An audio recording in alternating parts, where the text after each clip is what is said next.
Welcome to the Spokesman Speaks, a podcast for farmers and ag professionals by the Iowa Farm Bureau, bringing you the news, experts, and educational insights that matter most. Now, here's your host.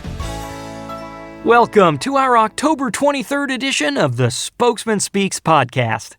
I'm Andrew Wheeler, and today's episode features a conversation with Mike Steenhoek of the Soy Transportation Coalition about the implications of low Mississippi River water levels and a discussion about the challenges and opportunities facing young farmers with the new chair of Iowa Farm Bureau's Young Farmer Advisory Committee, Vanessa Trampel. Let's start with longtime transportation expert Mike Steenhoek and spokesman reporter Corey Munson, who recently met to discuss current conditions on the Mississippi River and where that leaves Iowa farmers.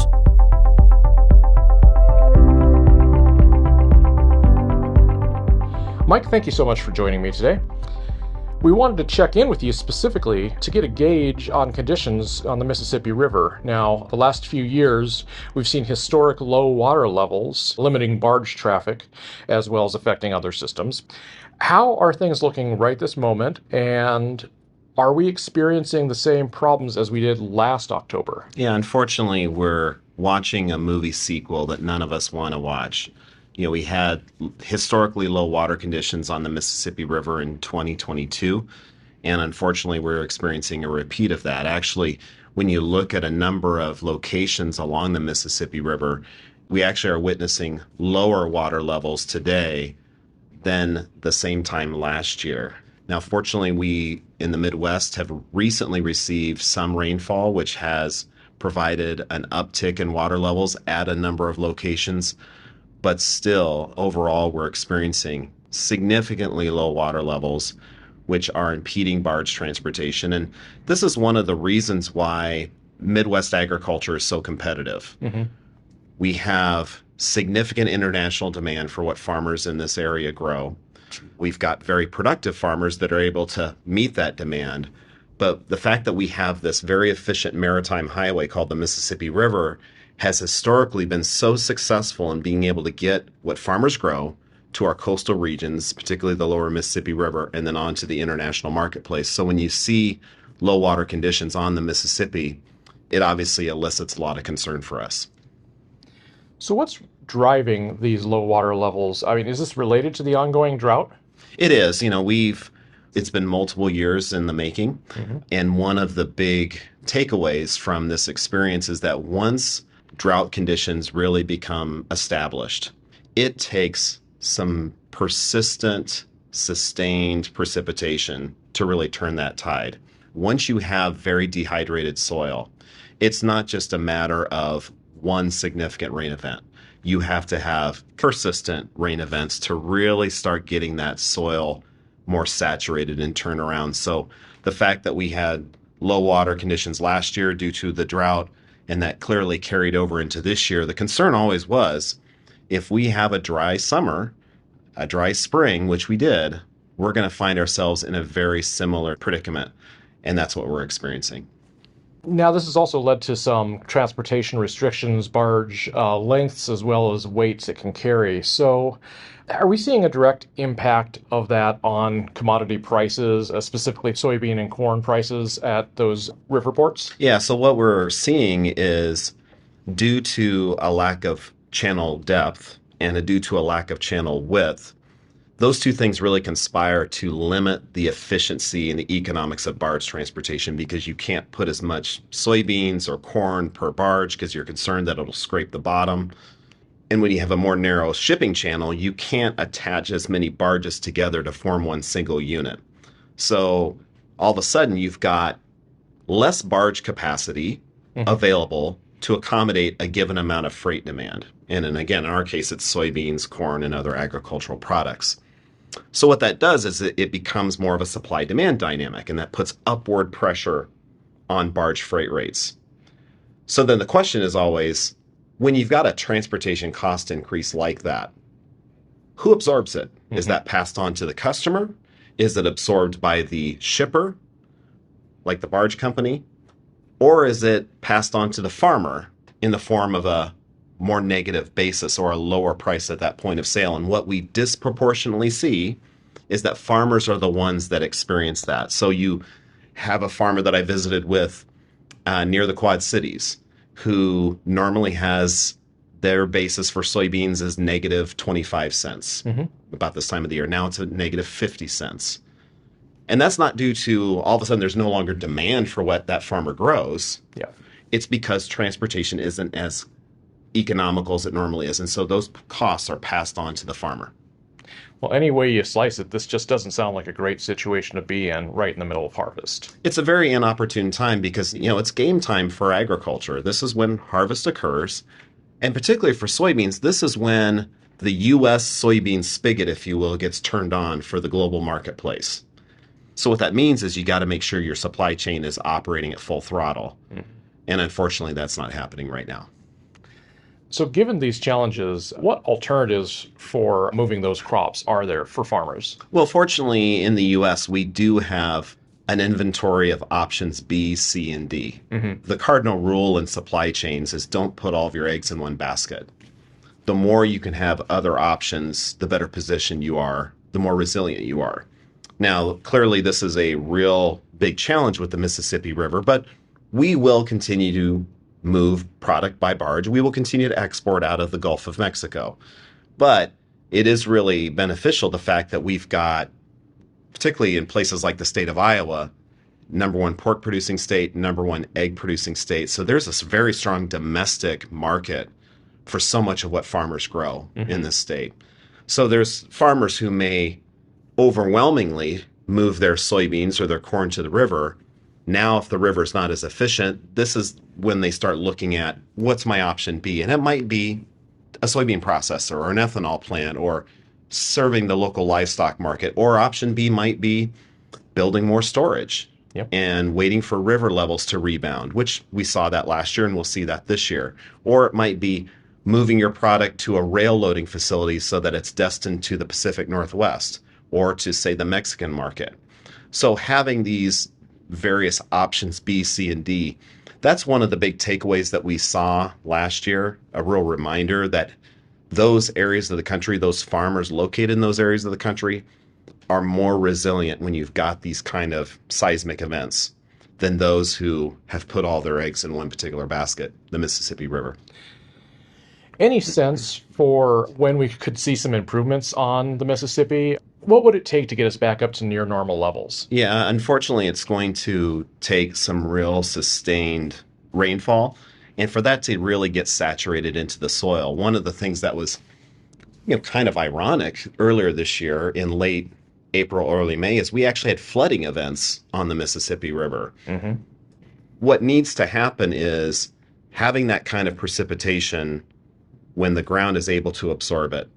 And it's always kind of interesting. You'll have a rain event, but then you look at the drought monitor the next week and it looks just as angry as it did the preceding week. Yeah. And so what that means is you've got to have more of that sustained water precipitation for it to really be absorbed into the soil, and that takes a while. Now, changing gears a little bit here, give us an update on our lock and dam system on the Mississippi. Are these systems being improved? Are they adequate for the transportation when it is at normal levels? Yeah, I mean, there's good news and bad news. And historically, there's been a lot of ambition for improvements of the system, but there hasn't been a lot of outcome. And fortunately, we're seeing some outcomes. We are seeing some additional funding being devoted to the inland waterway system. Specifically, we were very pleased to see earlier this year a groundbreaking at a lock expansion at Lock and Dam 25, which is about 45 minutes north of St. Louis. Okay. And that's really important because any barge full of soybeans or corn loaded in Minnesota, Wisconsin, Iowa, Illinois will eventually go through that particular lock. So it's an asset that will serve the whole Midwest. What's unfortunate, though, is the need is still quite extreme. Sure. And there's a lot of these locks that were built in the 1930s that are clearly showing their age. The Corps of Engineers is doing yeoman's work maintaining them, but there's still a lot of effort for improvement. I guess to kind of wrap up here and kind of bring all these ideas together, when you're out talking to farmers, what are you telling guys right now this time of year? Well, it's transportation is really critical to the profitability of the farmer. It's not enough to grow a crop. It's not enough to have a demand for that crop. You've got to be able to connect the two. You have to connect supply with demand somehow. And that's what our multimodal transportation system does. And so it very much merits farmer engagement to advocate for things like rural roads and bridges and highways and interstates and our freight rail system and our inland waterways as well as our ports, because that's really one of the secrets to our profitability. And we still do have the best multimodal transportation system for agriculture, particularly when you look at our friends down in South America, but they are making investments in their system. They are making improvements. So we need to keep pace and we need to continue to invest. Investment's not just a one-time activity. It's not a box you just check one time. You have to continue to invest in yourselves. And that's what great nations do. That's what great industries do. And so that's something that we really focus on because we have the best farmers in the world. We've got great demand for what farmers grow. And so we really need to bring that all together by having a transportation system that's equal to that task. It's hard to overstate the significance of this dilemma for Iowa agriculture, so I know we'll all have our eyes on the Mississippi River in the months ahead. I think it also really drives home the importance of giving farmers the ability to find the best bids for their grain on a daily basis.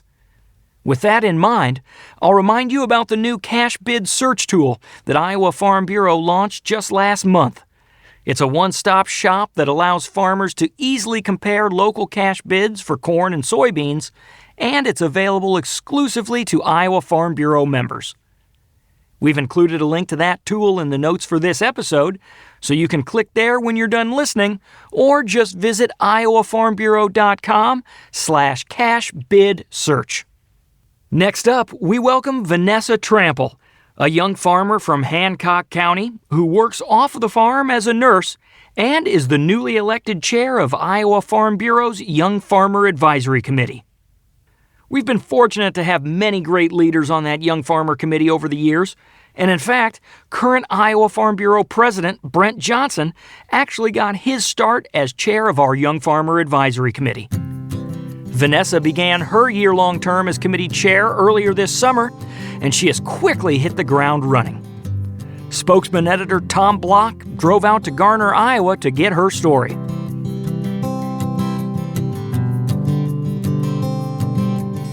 Vanessa, thanks for taking some time to have a conversation with us. I know you have a very busy schedule, like all young farmers, juggling a lot of different roles. Let's start with a little bit of background about your farm, your family, and your off-farm employment. Okay, so I personally start as a 7th generation farmer on my family farm, originally from Kossuth County. Cody and I, on his family farm, I believe we're 5th generation family farmers. Cody has been farming the family farm since before we were married, so he's been doing it for about 10 years. And then together we've been farming as a married couple, the family farm, for 5 years. We stay busy with that. I still kind of dabble in my own family operation when I'm not busy at home. And then 2 kids, obviously. And I work in town as an occupational health nurse for Iowa Specialty Hospitals and Clinics right here in Garner, and do everything from DOT physicals, respiratory hazmat physicals, stuff like that. So kind of the industrial side of nursing, which ties into my passion for agriculture. Absolutely it does. Tell me a little bit about, you mentioned you were a 7th generation farmer. So is it something you always wanted to do, stay involved in farming, or is this kind of a surprise to see where you're at right now in your life? No, so I kind of always wanted to be in agriculture. Our family farm was kind of diverse, and I knew there probably wasn't a solid opportunity to come back and take over the family farm. And I've always had a passion for taking care of people. I worked at the nursing home through high school. And then when I got into nursing schools, when I really decided I really liked the industrial side of nursing, I didn't really know that existed until I got into nursing school. And so I've always wanted farming and agriculture to be my hobby and didn't want to get burned out on it. So I went down the nursing career path and kind of always kept agriculture as my hobby, but then tied in that agricultural world into my career. And talk a little bit about the farm, what you raise, corn, soybeans, any livestock, things like that. Yep. So my family farm, we were corn, soybeans, alfalfa, fat cattle. In my younger days, my dad had a commercial herd of ewes, so sheep. We had about 135 head of ewes growing up. Dad always worked in town too, so through the years, he kind of phased out of that and just was work in town, work on the family farm.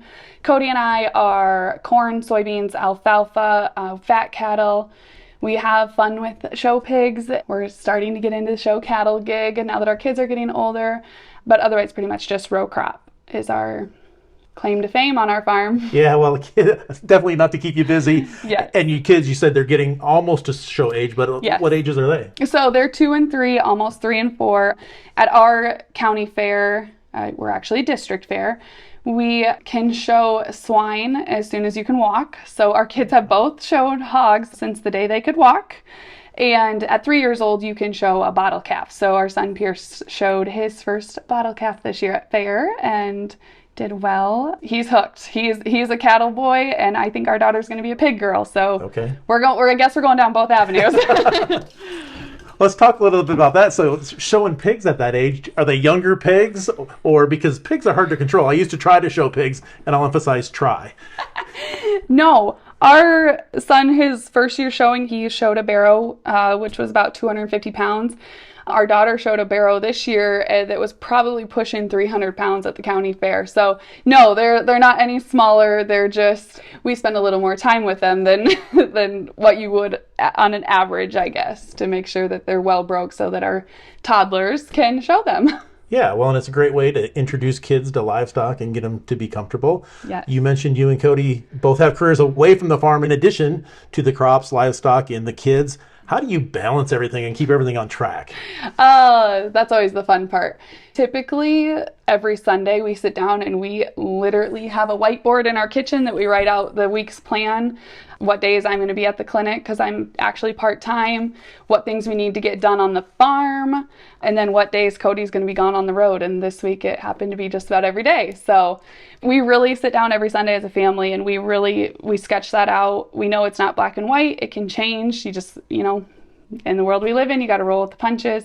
Communication is huge. Where are we going to go? What's this week look like? And we take every week, 1 week at a time.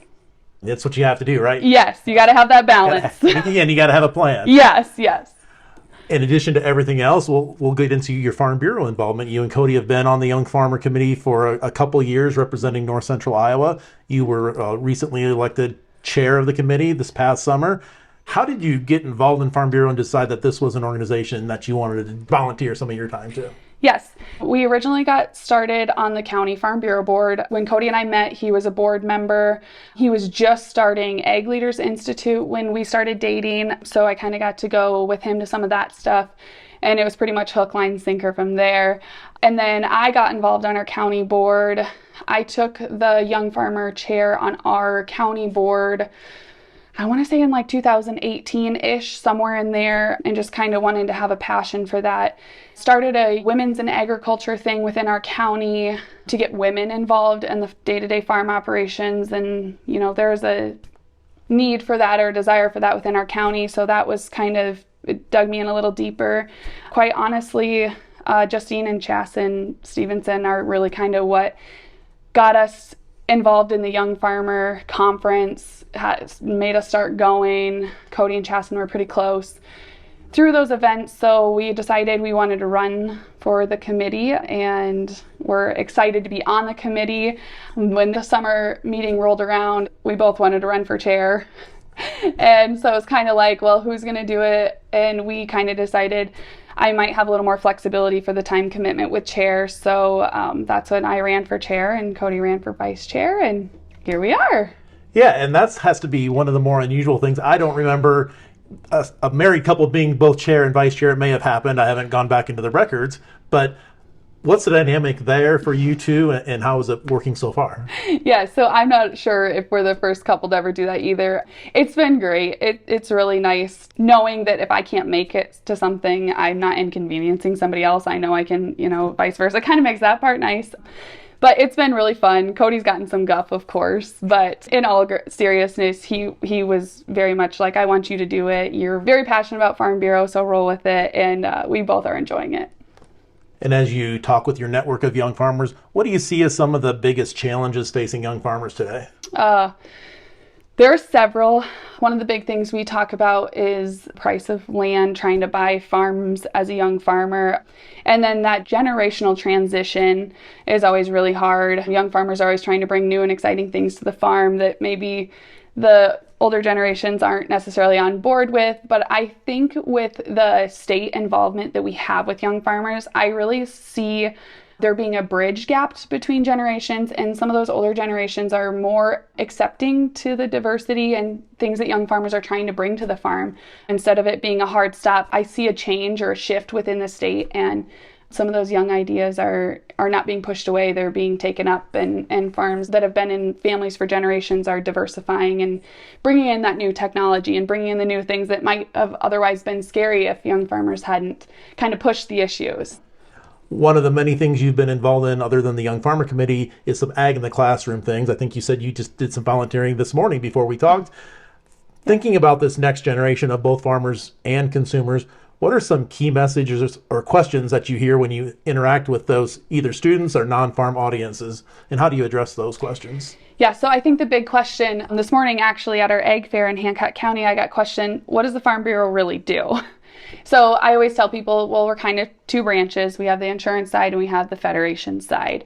And so they're always like, well, what do you do? And are you a sales agent? And I'm like, nope, I'm more the federation side. And I tell them that as a federation, we try to support policy that helps agriculture across the board. We're advocates for farmers of all walks, not just row crop, all the diverse, the niche farms, the row crop, the livestock, and that we're really here as a voice to try to create those policies that can help and be a voice on the Hill, at the Capitol, in Washington, D.C., and just be here as a resource to farmers of all generations. So this morning I challenged a few of the girls that were there that are seniors to get involved on our County Farm Bureau Board and get involved at college. A couple of them are going to some colleges that have Farm Bureau involvement, so I encourage them to get involved and see what it's all about. Yeah, I think that's one of the things. Starting to see a real more interest in farming or people knowing where their food comes from. Do you see that from your perspective? Yeah, absolutely. I find it funny if I walk through the grocery store. You know, we live in small town Iowa, and I think as farmers, we assume everybody knows what we do, but that's not necessarily true. If I happen to be wearing something that represents that I'm a farmer, be it a Farm Bureau shirt or I farm or thank the American farmer, I do get people that stop and will ask questions about, you know, how do we know where our corn and beans come from? And where does all the corn in Iowa go to? And where do the beans go to? And so I always like to bridge that gap. And I like to share with people the resources that Farm Bureau has just for knowledge base. If you're in town and you're not involved on the farm, look at what Farm Bureau can teach you about what happens in your backyard maybe, or right across the road from you. Because Farm Bureau has done a very good job of having educational pieces on their website, on social media, just kind of always being that bridge between the person who's on the farm, works on the farm, and the person who lives in town that is our consumer. And a lot of that is due to volunteers such as yourself, but there really is something for everyone. Is that a message you try to spread as you talk to maybe other young farmers who are just starting out where you used to be maybe 10 or 15 years ago?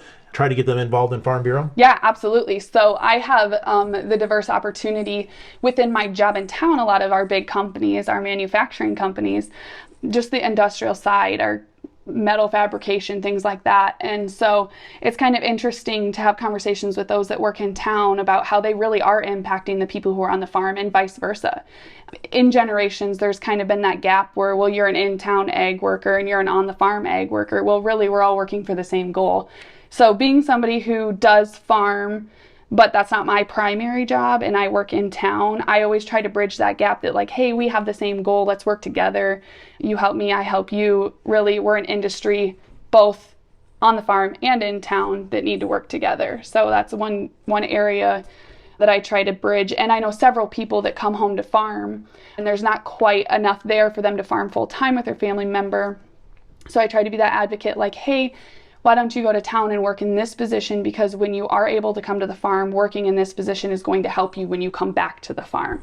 So I like to try to be that gap between that in-town agricultural industry and on-the-farm farmer. Yeah, absolutely. We've seen that shift where you have to do multiple things when you're first starting out. And You want to spread that message. Just because you're not a full-time farmer doesn't mean you can't be involved in Farm Bureau and the Young Farmer Program. Absolutely, absolutely. We want all walks of life. We want the farmer that's on the farm every day, and we want the kid in town that's dying to be on the farm all day. There you go. We talked about challenges facing young farmers earlier, but there's a reason we all do this, right? There's a reason that you farm. What are some of the opportunities that you see for young farmers, or what gets you excited about the future? Yeah, so obviously it comes with a lot of challenges, but I think within the young farmers, just being at the conference, meeting people, talking to people, networking with people, young farmers across the state and across the country, is that our generation of younger farmers has a true passion.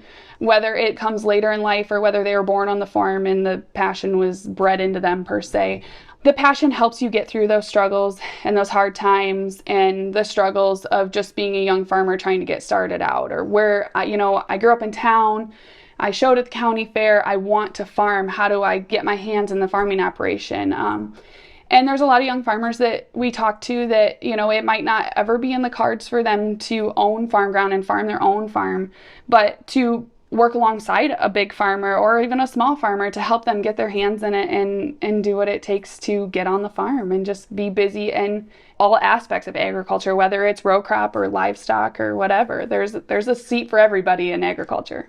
And it might be something that you didn't expect. You never know what's around that next corner. I know farmers who wanted to have the big combine and all the big equipments, but now they're growing vegetables or something like that, and they discovered their passion in that respect and found their niche. Yeah, you bet.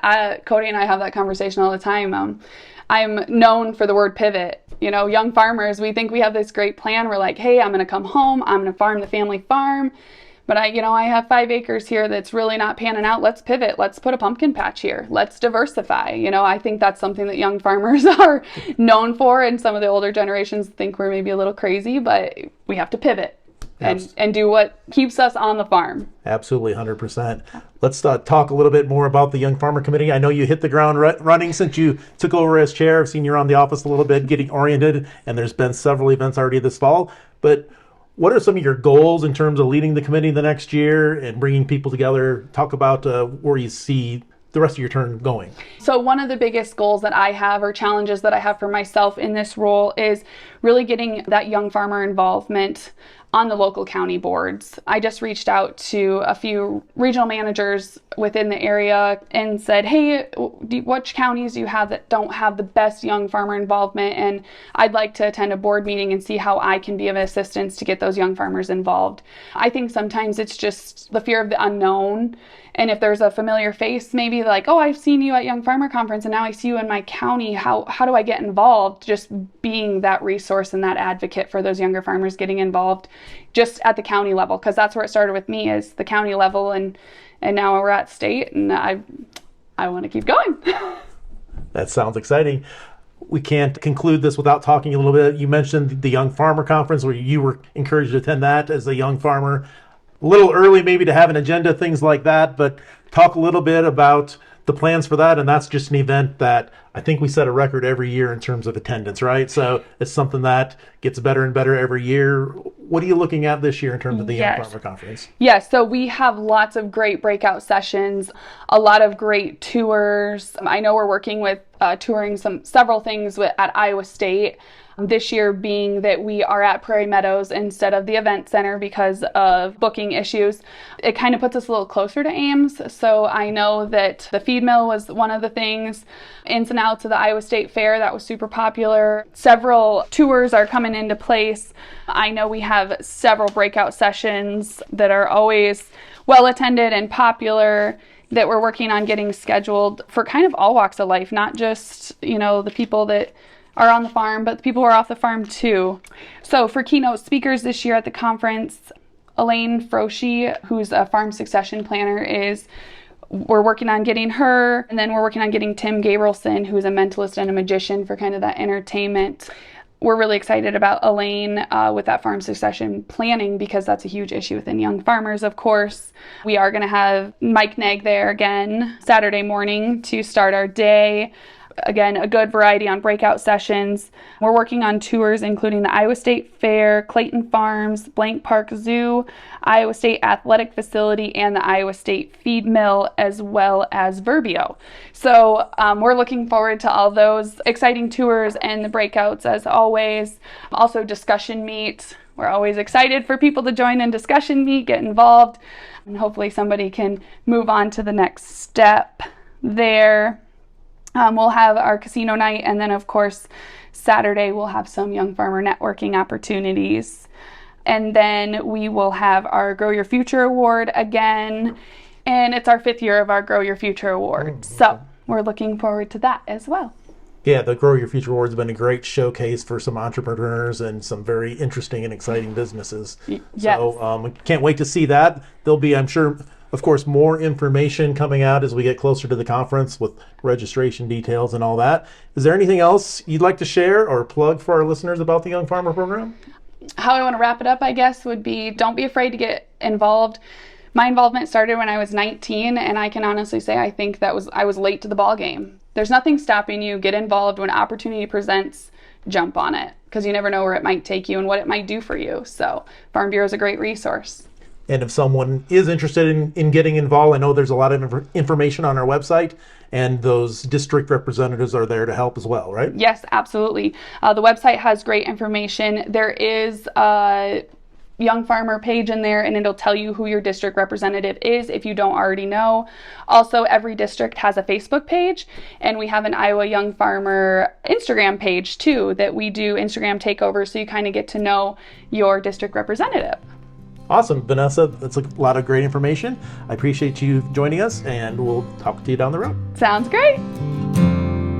Young farmers are experts in adaptability, and that's clearly a point of pride for Vanessa. We're excited to see what she and her committee has in store for young farmers in the year ahead, including the annual Iowa Farm Bureau Young Farmer Conference that Vanessa mentioned. We'll have more details on that conference coming out in December, so you'll want to stay tuned. Also, we've included links to all of the Young Farmer pages in the notes for this podcast episode, including the Young Farmer Facebook page, the district Facebook groups, and the Instagram page. You heard Vanessa say that it's never too early to find your place in Farm Bureau, so if you're a young farmer, we definitely encourage you to check out those resources and get plugged into Farm Bureau. That's all for this episode of the Spokesman Speaks podcast. We hope you found it useful and that you'll join us for the next episode on November 6th. Thank you for doing the work that inspires everything we do here at the Iowa Farm Bureau, and thanks for listening to the Spokesman Speaks. Thank you for listening to The Spokesman Speaks, a podcast by Iowa Farm Bureau. Check out more podcast episodes at iowafarmbureau.com/podcast. You can also find and subscribe to the Spokesman Speaks podcast in the Apple Podcasts app, Google Podcasts, Spotify, iHeartRadio, and other popular podcast apps. We appreciate your ratings and reviews, and we welcome you to email us your feedback at podcast@ifbf.org.